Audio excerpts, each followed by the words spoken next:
আগের একটা ব্লগে শেয়ার করেছিলাম হাজবেন্ডের প্যাথোলজি রিপোর্টের কথাটা। আজকে চলে এসেছি হসপিটালে সেই রিপোর্ট দেখাতে একজন গ্যাস্ট্রোকে। হাজিরা দেওয়ার পর একটু সময় লাগবে। হসপিটালেই একটা স্টল থেকে একটা কুকিজ আর একটু চা নিয়ে বসলাম, কি এখানে ম্যাসাকার হয়ে গেল, আমার হাত থেকে চাটা পড়ে গেল।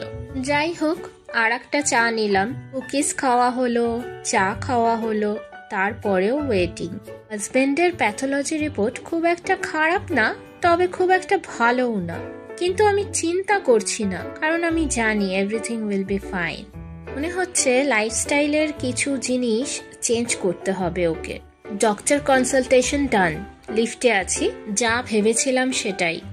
লাইফস্টাইলের ছোট ছোট কিছু চেঞ্জেসের দরকার, যেমন একটু হাঁটাহাঁটি আর ডায়েট কন্ট্রোল উইথ 2 প্রেসক্রাইব